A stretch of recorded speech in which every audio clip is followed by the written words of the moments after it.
Mateo capítulo 5, versículos 1 al 13. Pasaremos toda esta mañana en la primera sección de este sermón.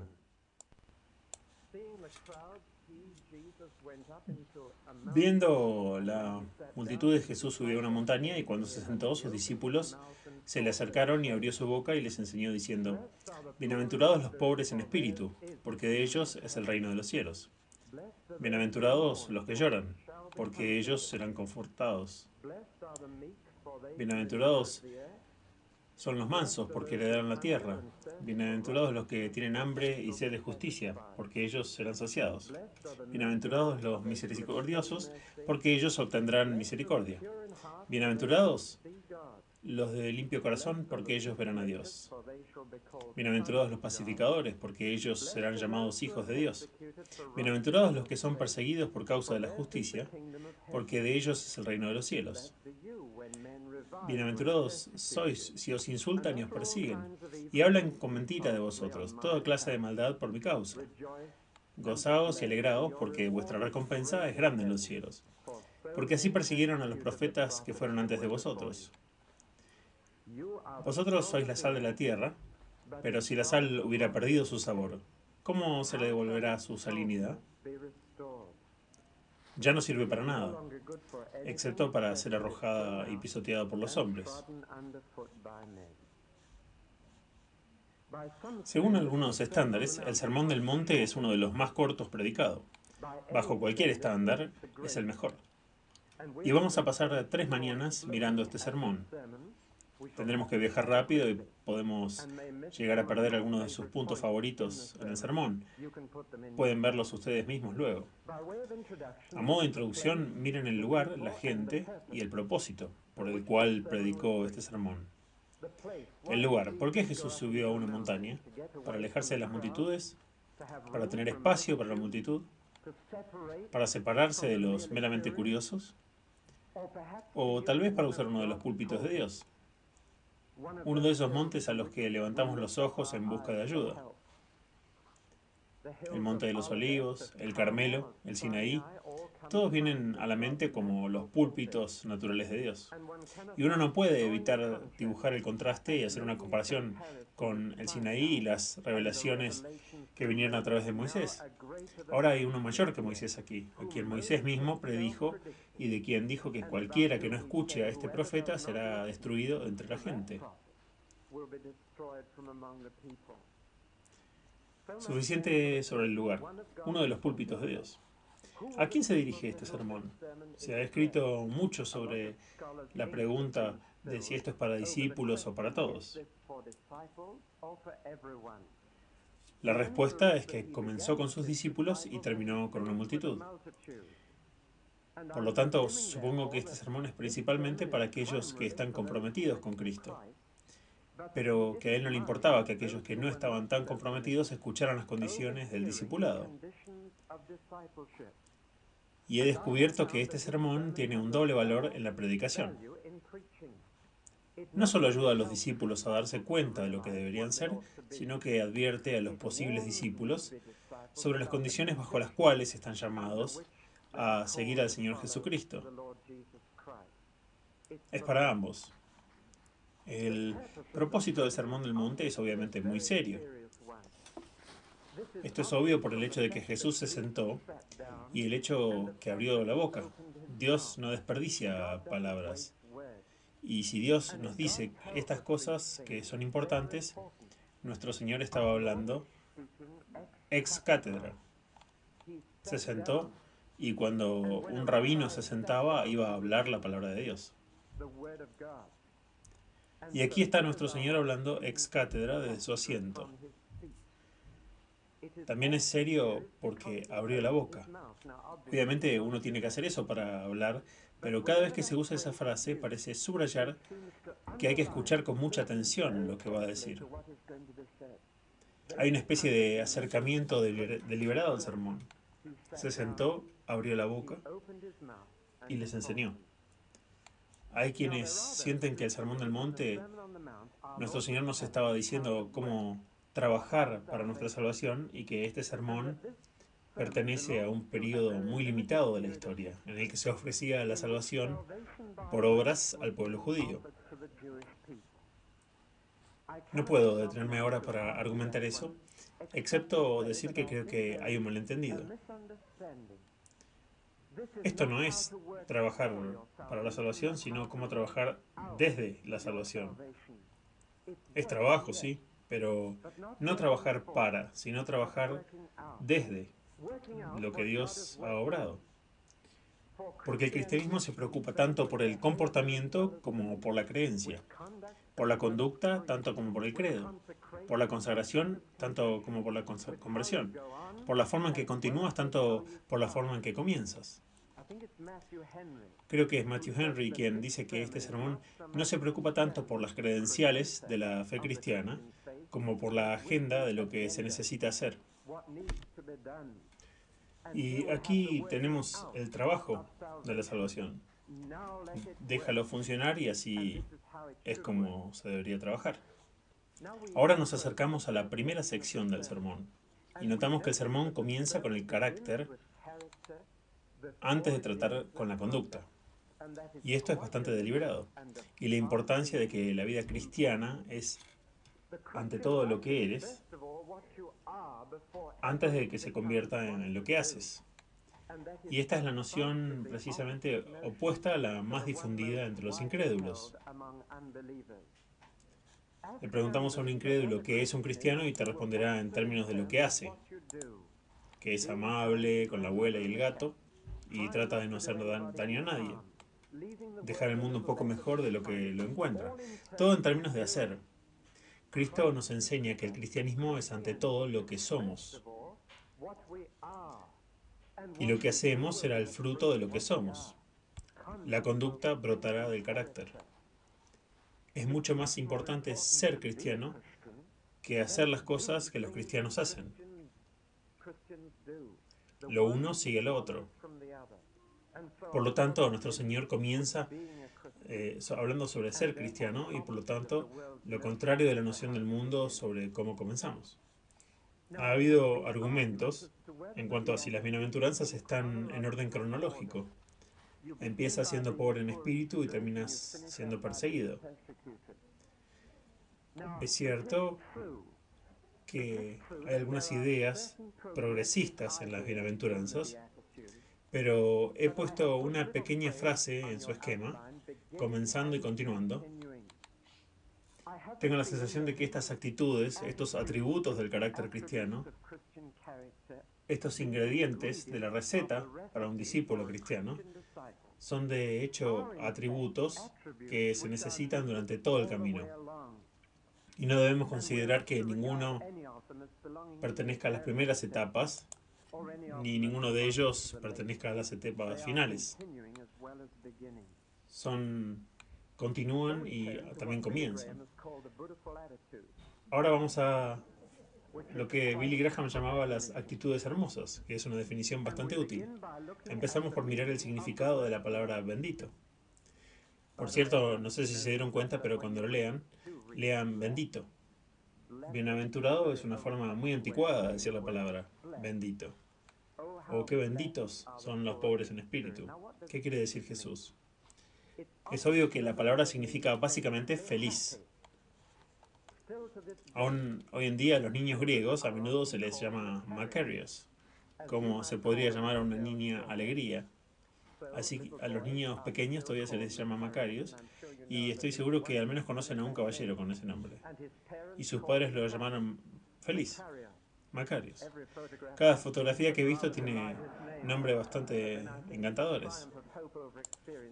Pero creo que el triunfo de la esperanza sobre la experiencia es llamar a cualquier niño con un nombre describiendo el carácter. Nosotros llamamos a nuestra tercera hija Ángela o Ángel y me temo que no ha funcionado. No solo la palabra Macarios significa feliz, significa más que feliz.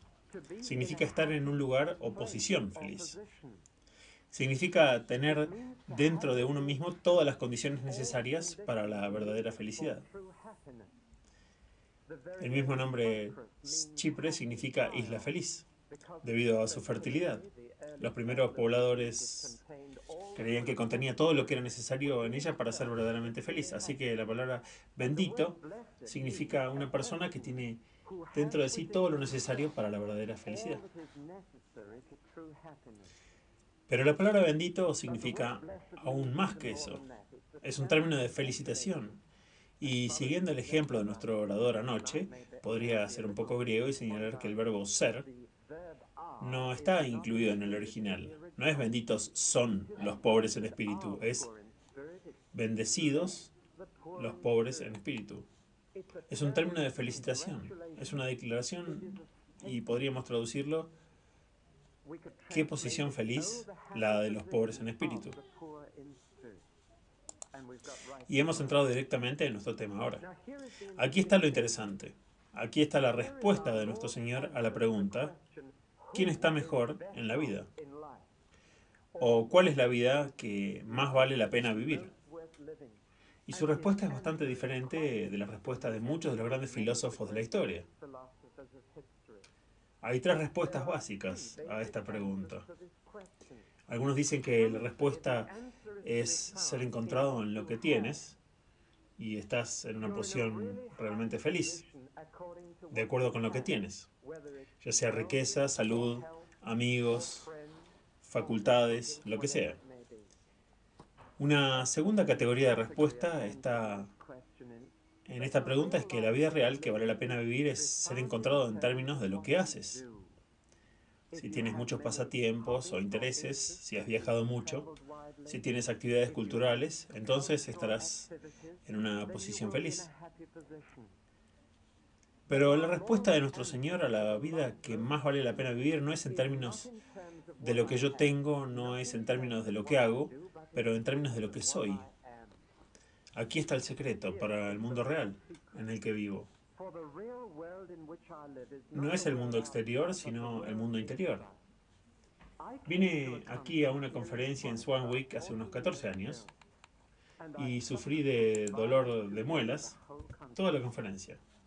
Finalmente la sacaron, bastante bruscamente, en una pequeña habitación trasera al final de la calle Ripley, después de 2 días de miseria. Ahora era un clima hermoso, los oradores eran geniales, la confraternidad era maravillosa, pero el mundo real en el que vivía era el mundo interior. Y yo no estaba en una posición feliz. A pesar de que estaba entre cristianos y en Swanwick y disfrutando de un clima perfecto. Simplemente multipliquen eso por la dimensión espiritual y tienen el significado de las bienaventuranzas. El mundo real en el que vives es el mundo interno. Y la posición más feliz es la posición de una vida que está bien por dentro, que tiene los ingredientes del carácter cristiano, y a estos volvemos. El primero es la clave para el resto y en cierto sentido es el primer paso fundamental de la vida cristiana, aunque es un atributo continuo e inicial. No dice benditos sean los espiritualmente pobres. Los cristianos no están llamados a ser cobardes, pusilánimes que no tendrían que lastimar una mosca. Sin columna vertebral, todos flojos. Eso no es la bienaventuranza. No dice bienaventurados los más pobres espiritualmente. No hay bienaventuranza en una vida de oración pobre o en un pobre entendimiento de la palabra. No hay nada bendito en la adoración a medias. No hay nada bendito en ser espiritualmente pobre. Entonces, ¿qué significa? La palabra pobre es un término relativo. Lo usamos en Gran Bretaña, pero no lo usamos en el mismo sentido en que lo usan en China. En Gran Bretaña significa alguien que no tiene todo lo que creemos que es necesario a la vida. Significa alguien que es deficiente en las cosas que necesita. Pero ese no es el significado que salió de los labios de nuestro Señor. Llevándolo a un nivel más bajo significa que no solo es alguien deficiente, que no tiene todo lo que necesita, sino alguien que está en la indigencia, alguien que no tiene nada, que está un paso más abajo. Eso es ser realmente pobre. Pero hay un paso más abajo aún. Y eso es alguien que tiene peor que nada, que está endeudado terriblemente. Charles Dickens el escritor, y retrata su deuda como prisiones. Nos recuerda que la palabra pobre en Gran Bretaña no hace muchos años significaba alguien que tenía menos que nada y que estaba endeudado hasta los ojos, sin ninguna esperanza de poder salir de la deuda. Eso es el significado de la palabra pobre en las Escrituras. Un estudio del profeta Amós lo revela de inmediato. Es la situación de ser tan absolutamente pobre que no solo no tienes nada tú mismo, tienes menos que nada, estás tan endeudado que nunca saldrás de la deuda. Apliquen eso al espíritu humano y tienen el significado: es alguien cuyo orgullo ha sido destruido progresivamente por la pobreza. Si tienes menos de todo lo que necesitas, tu orgullo te llevará a luchar para mantener tu existencia. ¿Alguna vez trataron de ayudar a un jubilado? Pero si no tienes absolutamente nada, tu orgullo puede llevarte a morir de hambre en lugar de mendigar. Pero si eres un deudor, tu orgullo se te traga por completo. Y estás listo para aceptar la caridad de quien quiera que sea caritativo contigo. Tienes que tragarte todo el orgullo y entregarte a la misericordia de alguien que te ayude a salir de la situación en la que estás. Ser pobre en espíritu ante Dios es darte cuenta de no solo que no tengo todo lo que necesito, no solo de que no tengo nada de lo que necesito, sino que estoy endeudado hasta la frente. Y no hay salida en esta situación, sino lanzándome a la caridad de Dios. Martín Lutero dijo que todos somos mendigos, y eso es por bienaventuranza. George Bernard Shaw dijo que el perdón es el refugio del mendigo, que debemos pagar nuestras deudas como hombres. Me temo que ahora él está pagando sus deudas. O vienes a Dios como un mendigo o no vienes en absoluto. Benditos son los pobres en espíritu. Un amigo mío es un ministro en Londres, y un hombre se acercó a él un día y le dijo esto: ¿quieres decirme que debo presentarme ante Dios con las manos abiertas y los brazos extendidos y confesar que mi vida es un fracaso y que no puedo hacer nada sin Él? Estoy condenado si lo dijera. El ministro le respondió con razón: estás condenado si no lo haces. Es este orgullo que no nos dejará venir pobres en espíritu. Pero cuando leí las palabras y las vidas de los santos, eran personas que eran mendigos. Había personas que se humillaron por completo. Escuchen a Wesley: soy un miserable gusano. Escuchen a Isaac Watts: un miserable gusano pobre e indefenso. En la lápida de William Carey, un gusano. Pobres en espíritu. Y son aquellos que han descubierto que el reino de los cielos abre sus puertas de par en par a los mendigos y a nadie más. El reino de los cielos les pertenece. Ahora llego al número 2. El tiempo pasa rápido. ¿Tenemos un reloj acá? No tenemos. Número 2. Aquellos que lloran por el pecado. Ahora hay una paradoja en esta bienaventuranza. Qué felices los infelices. Es algo extraordinario de decir. Ningún hombre habló como este hombre. Oh, qué felices los infelices. Y la palabra llorar significa estar abrumado por el dolor, agonizar, doler en el corazón, tener lágrimas corriendo por la mejilla. Oh, qué felices son los infelices. Hay dos puntos de vista erróneos sobre la vida cristiana que suelo encontrarme. Número 1, los cristianos nunca deben ser felices. No hace mucho tiempo hubo un escocés que fue llevado a los ancianos de su iglesia por sonreír el sábado. Afortunadamente esos días se han ido, pero todavía hay algunos que piensan que cada vez que tenemos un servicio debemos tener un funeral y que debemos vestirnos como si fuéramos a un funeral. Es una idea de que los cristianos nunca deben ser felices. Pero esta bienaventuranza no dice bienaventurados los malhumorados o bienaventurados los que están siempre enojados, o bienaventurados los miserables. Dice bienaventurados los que lloran. La otra idea opuesta, igual de equivocada, es que los cristianos siempre tienen que estar contentos. Y todos conocemos los alentadores que andan por ahí. Vamos, afuera llueve, pero estamos bien. Aplaudamos. Vamos, pónganse en marcha. El tipo de animador de la fe cristiana.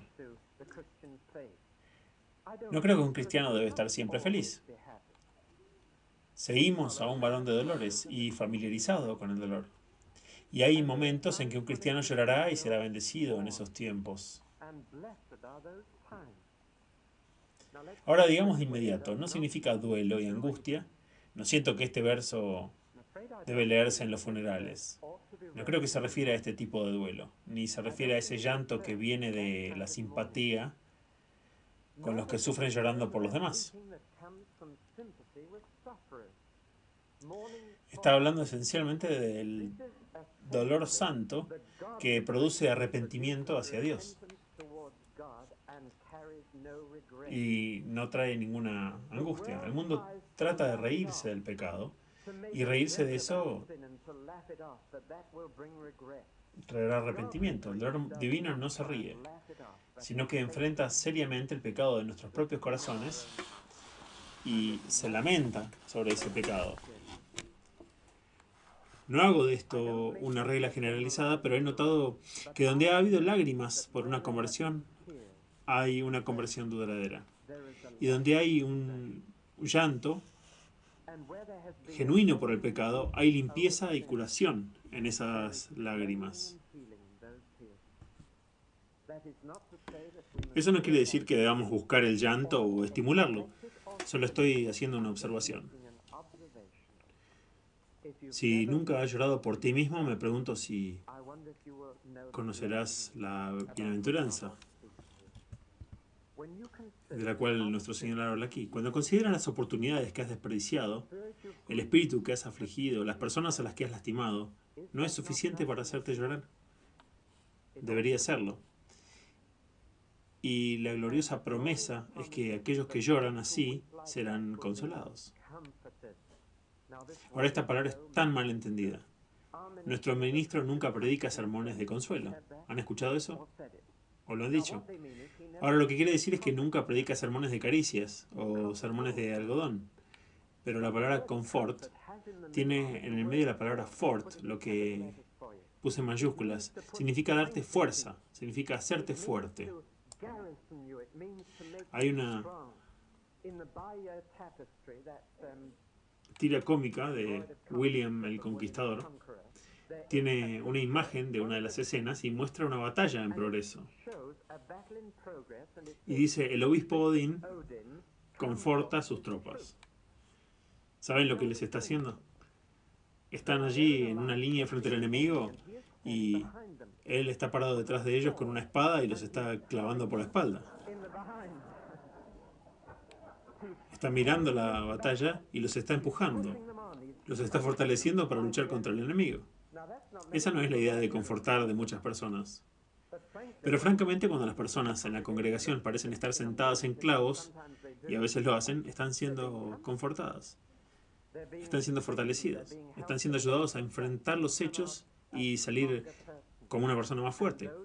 Aquellos que han aprendido a llorar saldrán lo suficientemente fuertes. En Gran Bretaña, las lágrimas se consideran un signo de debilidad. Pero de acuerdo con el pensamiento de nuestro Señor, este tipo de lágrimas es una señal de fuerza, de consuelo del Señor. Ahora pasamos a los mansos. Un hombre de la India dijo en los días del imperialismo británico, los ingleses podrán heredar la tierra, pero si los llamas mansos, se sentirán insultados.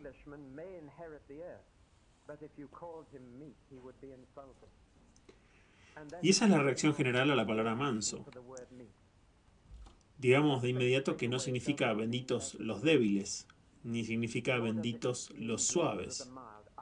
No me gusta esa palabra suave, es una de las cosas de las que no estoy feliz con Charles Wesley. Amo sus himnos en todos los demás aspectos, pero él fue quien usó este término suave y apacible. Nuestro Señor no era suave. Él podía sacar a los cambistas del templo. La palabra manso no significa que una persona es débil y frágil y fácilmente empujada y derribada. No creo que debemos dar esa impresión. Es una palabra fuerte que se usa para cuando uno tiene fuerza contenida. Los griegos lo usaban para hablar de domar un caballo. Y yo solía hacer eso cuando trabajaba en la granja, y domar un caballo no es tratar de hacerlo suave, sino tratar de controlar la energía que tiene. Y cuando está domado, toda esa energía sigue ahí. Todavía es fuerte. La energía ahora se canaliza hacia propósitos útiles. Ahora es manso, no es débil.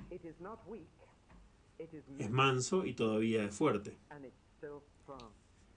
Es por eso que el hombre más manso de la tierra fue Moisés. Si la Biblia no dijera eso en Números 12, ¿alguna vez lo hubieran pensado? Si les preguntara quién es el hombre más fuerte de la Biblia, dirían Sansón, y se equivocarían, por supuesto. Él era el más débil.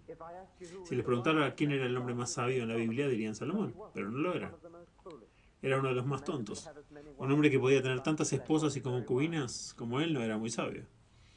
Y si les preguntara quién era el hombre más manso de la tierra, tendrían que decir Moisés porque la Biblia lo dice, pero él no lo era. Todas estas personas tuvieron que ser entrenadas y moldeadas sobrenaturalmente antes de que fueran sabias, fuertes o mansas.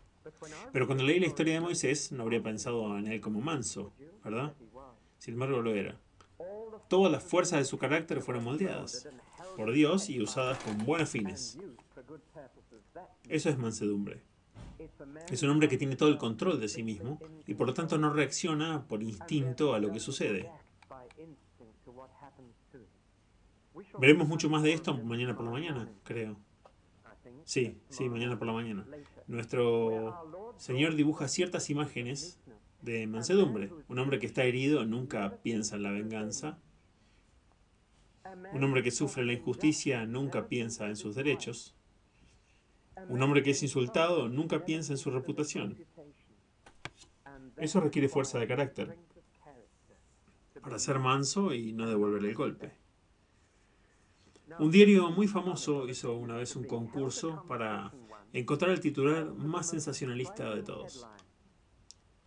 Algunas de las entradas fueron estas: impuestos sobre la renta reducidos, y el ganador fue negro drogadicto mata al amante del predicador.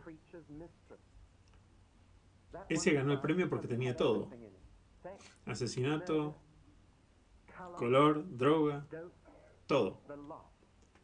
Pero uno de los finalistas era los mansos heredarán la tierra, el próximo miércoles. ¿No es interesante? La reacción del inglés común a esto es que no es cierto. Que si te mantienes bajo control y no haces valer tus derechos y cuidas tu reputación y te vengas, serás empujado. La vida es una jungla y no funciona de esa manera. Pero de hecho Jesús está diciendo que funcionará de esa manera. Es una cita del Salmo 37, versículo 11, donde no se refiere a la tierra, sino a la tierra de Canaán, y donde el pueblo de Dios tiene la certeza de que si se refrenan, si son mansos, se les dará la tierra de Canaán. Que si intentan apoderarse de ella peleando, la perderán. Un rico terrateniente le dijo a un artista que estaba pintando en uno de sus campos: toda esta tierra es mía. Y el artista respondió: sí, pero el paisaje es mío. Dichosos los mansos, porque heredarán la tierra. Y es literalmente cierto que Dios un día le dará toda la tierra a aquellos que no trataron de acapararla, sino a aquellos que son aptos para tenerla. Pablo pudo decir: como no teniendo nada, pero poseyéndolo todo. Todas las cosas son tuyas porque tú eres de Cristo. Esto es literalmente cierto y un día se verá que es verdad. Hambriento y sediento son dos palabras que no entendemos. Nunca he estado hambriento en mi vida. Sí he tenido buen apetito, he estado sin una o dos comidas, pero nunca he tenido hambre como mucha gente en el mundo tiene, con ese dolor punzante que domina todo lo demás. Una sola vez he tenido sed. Estuve una vez atrapado en el desierto de Arabia con un Land Rover averiado y sin agua. Y comencé a darme cuenta de lo que es tener sed. Después de un rato comienzas a pensar en un vaso de agua en tu mente. Comienzas a pasar tu lengua alrededor de tus labios y comienzas a preguntarte lo que se siente el beber agua de nuevo. Escrito esto en el Medio Oriente, las palabras hambriento y sediento significan cosas que ustedes y yo no entendemos. Significa estar tan desesperado por algo que todo lo demás está excluido del deseo. Benditos son aquellos que están desesperados por la justicia. Es nuestra próxima bienaventuranza. Una pasión consumidora, un gran deseo, una ambición general. El hambre y la sed del mundo es de felicidad.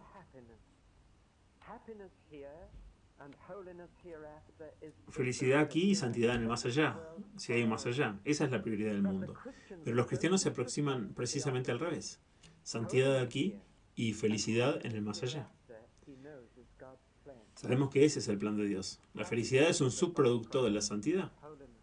La santidad se define tanto de manera negativa como positiva. Negativamente es estar libre de sí mismo, libre de pecado, libre de temperamento, libre de envidia, libre de malicia, libre de celos, libre de impaciencia. Pero no solo libre de esas cosas, porque una vida que está vacía está llena de espíritus mucho peores, sino llenos de amor, gozo y paz hacia Dios, paciencia, bondad y bondad hacia los demás, y finalmente mansedumbre y dominio propio hacia uno mismo. Eso es santidad. La palabra santidad es anticuada para algunas personas, es monástica para otros, pero para nosotros que conocemos a Jesucristo es una palabra hermosa. Significa ser como Él. Les pregunto esta mañana, en el centro de estas bienaventuranzas, ¿es esta su gran pasión? ¿Puedo decirlo así? Todos en esta capilla esta mañana son exactamente tan santos como realmente quieren ser. Porque la promesa aquí es que esto es una cosa que puedes tener. Porque es una cosa que Dios quiere darte. ¿Qué tan hambriento estás por eso? Si tienes hambre, Él te satisfará. Y eso significa que soy tan santo como realmente quiero ser. Ni más ni menos. ¿No es la oración en la mayoría de nuestros labios? Señor, hazme santo, pero todavía no. Nos encantaría ser un santo, pero no quisiéramos ser todo lo que se requiere de los santos. Escuché a un hombre decir que su ambición era ser ex misionero.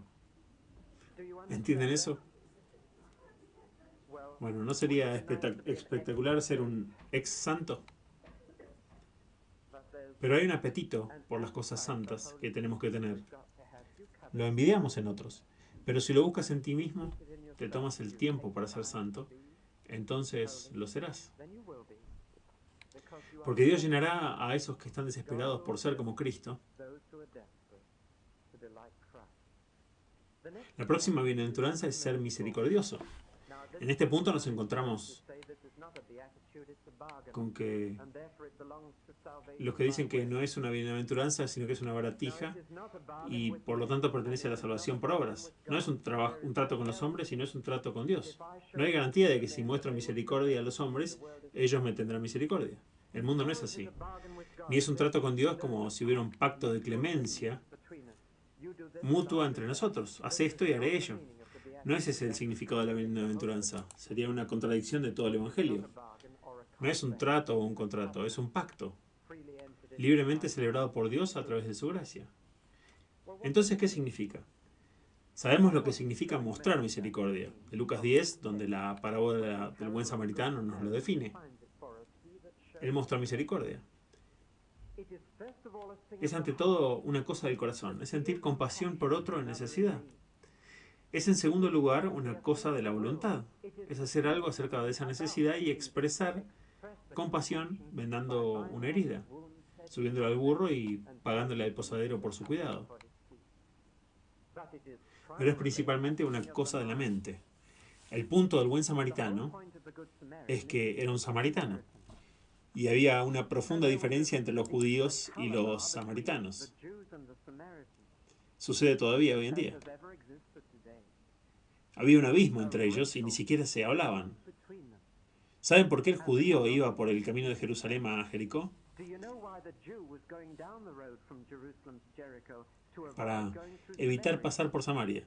Era el camino más largo a Galilea y estaba yendo deliberadamente por ese camino para evitar encontrarse con un samaritano. Ese es el escenario y ese es el punto de la historia. Y aunque dos judíos, el sacerdote y el levita, pasaron, fue el viajero samaritano quien se detuvo. Déjenme poner esto al día. En una mina de oro en Johannesburgo, uno de los capataces, un hombre blanco, quedó atrapado bajo tierra.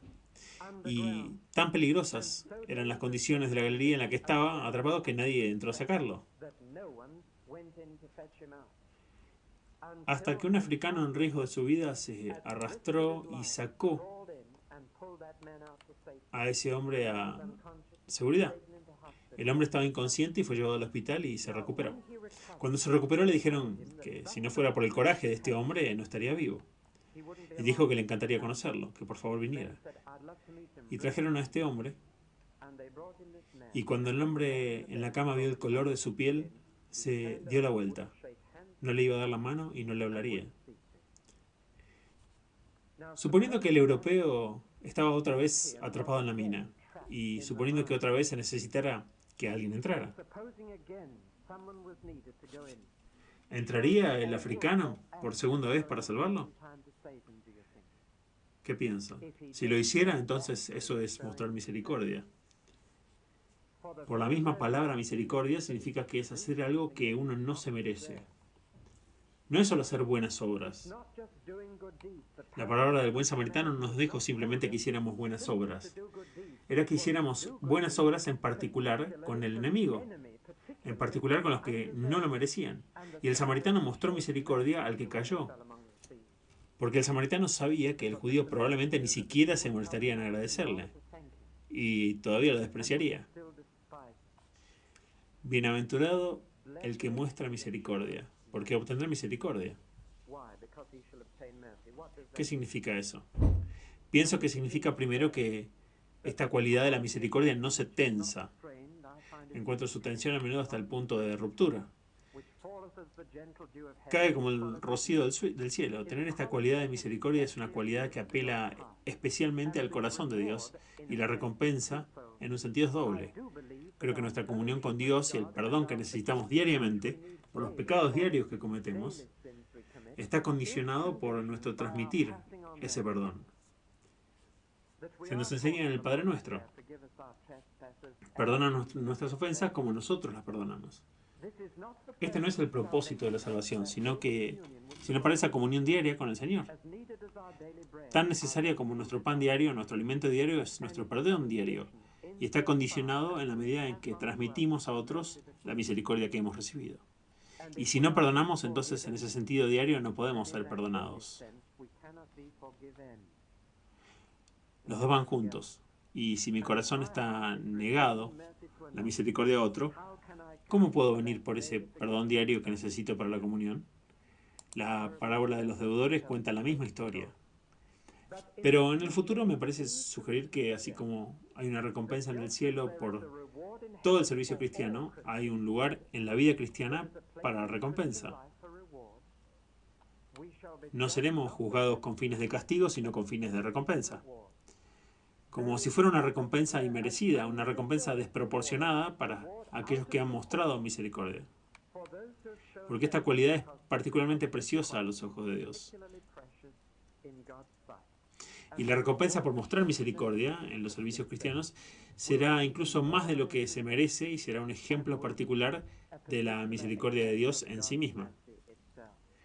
Parece que esta cualidad está más cerca del corazón de Dios que muchas otras. Dejaré esos pensamientos. Por lo tanto, podríamos invertir la bienaventuranza porque esto nos dará el secreto de ser misericordiosos. Benditos son aquellos que obtienen misericordia porque ellos serán misericordiosos. Ahí es donde comienza. Es solo cuando tienes un sentido vivo del puro favor inmerecido de Dios que puedes mostrarle esto a otra persona. Miren los himnos, miren los textos que te vienen a la mente. Es por la misericordia del Señor que no estamos consumidos. Acabamos de cantar, sus misericordias son frescas cada mañana. Es una misericordia que estamos aquí esta mañana. Es una misericordia que el sol brille. Es una misericordia que tenemos suficiente para comer y suficiente para vestir. Es una completa misericordia. No nos merecemos eso, no merecemos su misericordia. No merecemos estar aquí leyendo la palabra de Dios. Es una misericordia nueva cada mañana, como el periódico. Su misericordia es inmensa y gratuita. Dios ha sido misericordioso conmigo, un pecador. Cuando piensas así puedes mostrar misericordia a los demás, y mientras muestras misericordia a los demás, más misericordia fluye hacia ti.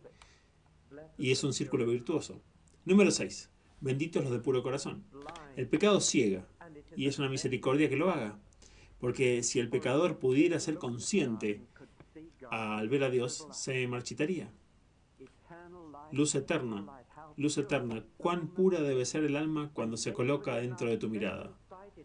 No se encoge, sino con calma deliciosa puede vivir y mirarte. Es un himno maravilloso. Un pecador no podría mirar a Dios. Hay una santidad sin la cual ningún hombre puede ver al Señor. Benditos son los puros. Ahora hay 3 cosas que se nos dicen en esta bienaventuranza de nuestra religión. Primero de todo es que es una religión del corazón. Dejemos eso bien claro, no es algo que nosotros nos ponemos por fuera. Eso es un sepulcro blanqueado, es algo que comienza en el interior.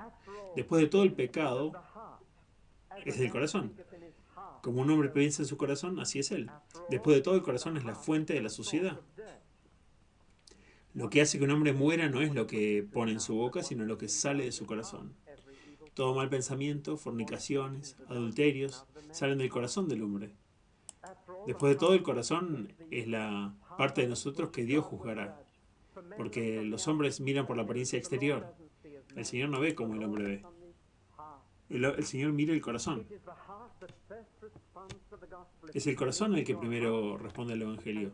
Si crees en tu corazón y confiesas con tu boca, te salvarás. Y es en el corazón que tiene lugar la verdadera adoración. Este pueblo me honra con sus labios, pero su corazón está lejos de mí. El corazón. Por supuesto, nosotros hemos cambiado el significado de la palabra y no significa, por supuesto, el órgano físico que bombea la sangre. No significa el asiento de las emociones en la Biblia. Ha llegado a significar eso para nosotros. Pero la palabra corazón en la Biblia significa simplemente el interior de un hombre. Lo que llamamos corazón, la mente y voluntad. Nuestras emociones, nuestros pensamientos y nuestros motivos. Significa el interior. Y usamos la palabra a veces así cuando decimos el corazón del problema. Queremos decir el verdadero interior. Ese es el verdadero significado de la palabra corazón en las Escrituras. No son las emociones, sino el verdadero interior de ti. La segunda cosa que esto nos dice sobre la religión no es que es solo una religión del corazón, es una religión de la pureza, de los corazones limpios. Veo una especie de progresión en las Escrituras. La ley en el Levítico parece poner tremendo énfasis en las manos limpias. Luego en los Salmos, ¿quién subirá a la colina del Señor? El que tenga las manos limpias y el corazón puro. Entonces vamos al Evangelio y Jesús dice, benditos son los puros de corazón. Y fue criticado porque dejó que sus discípulos comieran con manos impuras. Hay una especie de progresión aquí, y el centro de esto es un limpio corazón. ¿Qué significa entonces un corazón limpio? Significa un corazón libre de motivos mezclados. Un corazón que es único, que no es de doble ánimo, que no es de medio corazón, sino de un motivo puro, que desea a Dios por sí mismo. Lo segundo, por supuesto, significa un corazón que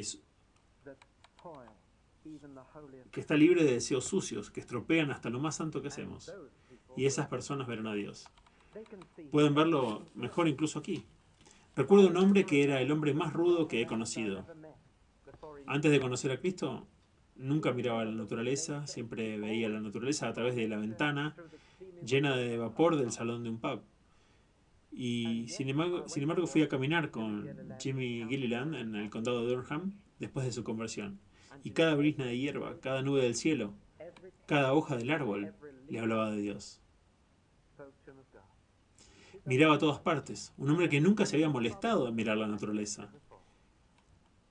Ahora era puro de corazón. Había un niño que le dijo a su papá, papá, ¿has visto a Dios? Y su papá dijo, no me molestes con preguntas como esa, vete a jugar. Así que él salió a la calle y vio a un hombre que venía por la calle vestido de cura. Se acercó a él y le dijo si alguna vez había visto a Dios. Bueno, eso es una gran pregunta para un niño pequeño. Te lo diré cuando seas un poco mayor. Siguió por la calle y encontró a un santo sentado junto al río. Y le dijo a este querido anciano, ¿ha visto alguna vez a Dios? Y el anciano levantó los ojos y miró a su alrededor y luego miró la cara del pequeño. Y le dijo, a veces creo que no veo ninguna otra cosa. Bienaventurados los puros de corazón. Ellos verán a Dios y un día tendrán una visión de Dios directamente cara a cara. Ya no a través de un espejo, sino cara a cara. Ya no a través del espejo de la Biblia, el espejo de la naturaleza, el espejo de los santos, sino cara a cara.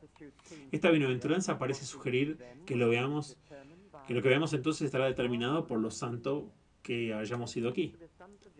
Parece haber una sugerencia de que veremos más a Dios si hemos sido puros de corazón. Así que pasemos al número 7.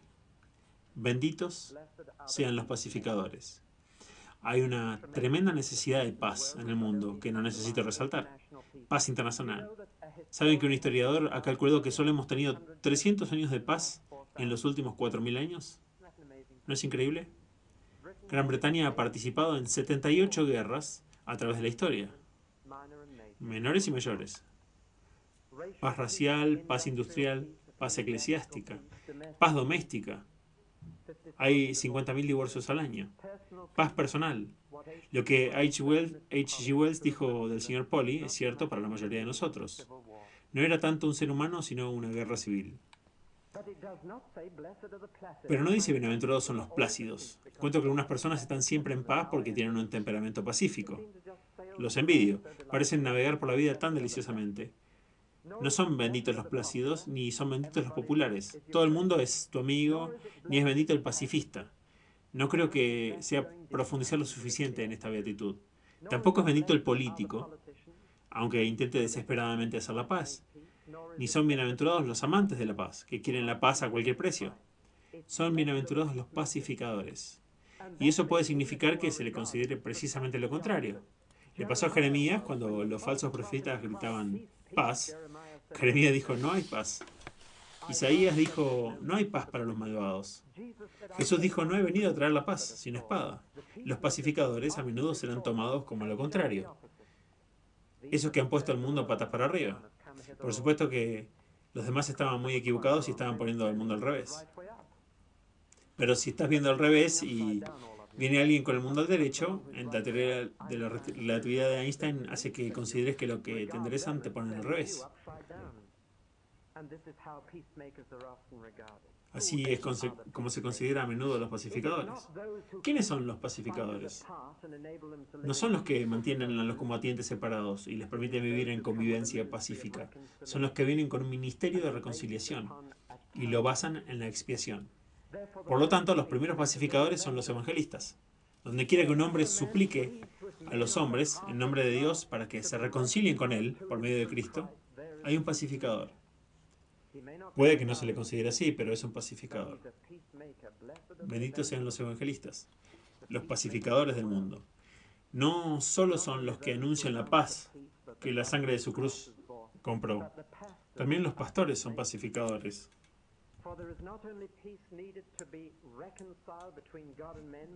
Porque no solo hay paz que se necesita reconciliarse entre Dios y los hombres, sino que hay que reconciliarse también como hombres con los hombres. Un cristiano con el compañero cristiano, y algunos cristianos tienen un ministerio único de pacificación en ese sentido. Después de todo, tales personas serán reconocidas como hijos del Dios de la paz. Y ahora la última. Una de las virtudes de Jesús raramente alabada es su honestidad. Él era absolutamente honesto. No dijo a la gente que seguirlo era un lecho de rosas, dijo que sería una corona de espinas. No ofreció a la gente un almohadón, sino una cruz. No le llamó a un picnic, sino a una batalla. Estoy muy perturbado por los predicadores y los testimonios que implican lo contrario. He tenido más problemas desde que me convertí en cristiano que los que he tenido antes. Y ustedes también. Cristo dijo que el mundo nos traerá problemas, tribulación. La misma palabra. La palabra tribulación viene de tribulum, que era una herramienta para trillar. Te hundirás, serás golpeado en la vida. Y Jesús fue honesto, no prometió una vida fácil. Así que nunca prediquen que si vienes a Cristo se acabaron tus problemas. Eso es una mentira. Escuché un testimonio en la reunión de jóvenes el sábado por la noche de una chica que se había convertido hace un mes. Y ella dijo, he sido maravillosamente feliz durante todo un mes. Todos mis problemas se han resuelto, todos mis problemas se han acabado. Me dieron ganas de decir, espera hermana, solo espera. Pero ella había sido llevada a creer eso por el que la llevó a Cristo. Eso esperaba ella. Jesús nunca dijo eso. Dijo que si lo sigues, serás odiado. Si me sigues, tendrás que llevar una cruz todos los días. Si me sigues, serás perseguido. Si me sigues, lo pasarás mal. Les prometió una cruz antes de prometerles una corona. Y Jesús fue absolutamente honesto con los aspirantes a discípulos. Si me siguen, puede que no tengan dónde reclinar la cabeza. Si me siguen, tendrán que dejar todo. Tendrán que deshacerse de su dinero, le dijo el joven rico. Era honesto. Y aquí dice que serás perseguido. ¿Por qué? Algunos de nosotros somos perseguidos porque somos ofensivos. Tenemos que ser honestos aquí. Porque tenemos una forma equivocada de hacer y de decir las cosas. No hay bendición en eso. Pero incluso si eres un santo, serás perseguido por dos razones. Primero, porque eres un pacificador. Y a la gente no le gustan los pacificadores. Y en segundo lugar, por las actitudes. Quien quiera vivir una vida piadosa en Cristo será perseguido. Porque es diferente. Eres la conciencia de la humanidad. Eres la persona diferente que perturba. Tus normas son mucho más altas. Y ellos, porque están en un estado de enemistad contra Dios, tendrán la misma enemistad contigo que tienen contra Dios. ¿Qué otra cosa podría explicar el antisemitismo que ha sido la característica de todas las razas, incluyendo la británica, donde también los judíos se han establecido? Es porque el hombre está en rebelión contra Dios. Y cuanto más cerca estás de Dios, más cerca compartes ese antagonismo. Pero Jesús dice, ¿no es maravilloso ser perseguido? ¿Saben que en la portada de la autobiografía de John Bunyan está escrito, quien quiera vivir una vida piadosa en Cristo Jesús será perseguido? Pero es un estado bendito. Él sí que entendió eso. Qué feliz cuando estés perseguido. Cuando la gente chismorrea sobre ti, cuando hablan contra ti. Eso es cierto. En primer lugar, porque reafirma que perteneces a Dios. Hay dos cosas que prueban que eres del pueblo de Dios. Primero, que amas al hermano, y segundo, que el mundo te odia. Es reconfortante. En segundo lugar, es purificador. La iglesia nunca es tan fuerte como cuando es perseguida. Un cristiano nunca está tan cerca como con el Señor. ¿Recuerdan cuando ese pastor y sus 7 conversos bautizados en el Nepal fueron puestos en prisión? Hubo una reunión de oración en una iglesia india para aquellos que estaban en la cárcel. Y uno tras otro oraron, Señor, Señor, libéralos de la prisión. Devuélvelos a nosotros. Mientras oraban en ese círculo, una querida mujer india se levantó y dijo, Señor, ¿por qué les diste el privilegio de ir a la cárcel por ti y no a nosotros? ¿Por qué no podemos sufrir por ti? Toda la reunión de oración cambió después de eso. Esta fue la primera persona en la reunión de oración que consideró la situación como una experiencia bendita, la persecución. Y los demás se sintieron un poco avergonzados de sus oraciones. Y por eso esta bienaventuranza no solo es tranquilizadora, sino que también es gratificante. Hay una corona especial para el mártir. Pasas tu futuro con los que sufrieron antes que tú, los profetas. Y esta bienaventuranza se hizo realidad en 2 partes. Desde el principio de los hechos, los discípulos sufrieron, y se regocijaron de que eran dignos de sufrir por su nombre. Así que finalmente vamos al versículo 13. La influencia de este tipo de carácter se describe como sal. Las últimas bienaventuranzas decían lo que el mundo nos hará. Jesús nos dice ahora lo que haremos al mundo. Seremos sal. He escuchado muchos sermones sobre esto y he predicado algunos, pero normalmente creo que el significado está un poco mal. Yo por lo general había pensado primero en el sabor agradable de la sal que le da cualquier otra cosa. Pero eso no es lo que Jesús quiso decir. Entonces hablé de que la sal es un conservante. Pero eso no, tampoco es lo que Jesús quiso decir. En otro lugar Jesús describió las dos cosas que tenía en mente. Dijo, si la sal pierde su sabor, de ahí que no sirva ni para el estercolero ni para el campo. El estercolero era, por supuesto, el baño primitivo, ordinario en aquellos días, una letrina. Y la sal se utilizaba como desinfectante en el estercolero para frenar las infecciones. Y el otro uso era para el campo, porque la sal contenía potasa y otros elementos útiles. Era raspada de las orillas del Mar Muerto. Era usada como fertilizante en el campo para hacer crecer las cosas en la tierra infértil. Estas son las dos funciones de la sal en la mente de nuestro Señor: desalentar el crecimiento de las cosas malas y fomentar el crecimiento de las cosas buenas, para actuar como desinfectante y fertilizante. Este es el tipo de carácter descrito en las bienaventuranzas. Es un hermoso pensamiento, que el cristiano es el desinfectante y el fertilizante en este sucio y estéril mundo,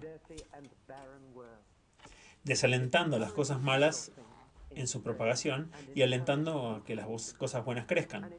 Y no se necesita mucha sal para tener influencia. La sal no influye a mayor proporción, sino en la proporción de su calidad. Y por lo tanto no debe perder su sabor. Siendo yo un poco científico, me preguntaba cómo puede la sal, el cloruro de sodio, perder su sabor. Es químicamente imposible. Ahora que sé que Jesús tenía razón después de todo. Pierde su sabor no por cambiar su sustancia, sino por ser adulterada con otras sustancias. Y un hombre que quisiera ganar un poco de dinero en el mercado, mezclaría un poco de arena con la sal y la vendería al mismo precio. Y cuanto más mezclaba de otras cosas, más inútil era. Un ama de casa compraba un poco, la probaba y se daba cuenta de que estaba adulterada. Y como no tenía un cubo de basura, sino que aún en este día se puede ver en la calle principal de Nazaret una alcantarilla por mitad de la calle, la tiraba por la puerta principal y era pisoteada por los hombres. La sal adulterada no sirve. El cristiano mundano no sirve. No actúa como desinfectante, ni como abono. Y hasta los hombres comunes desprecian y rechazan a un cristiano mundano, cuyo carácter no es diferente. He notado esto: un cristiano que es realmente diferente será perseguido por los demás y respetado por ellos.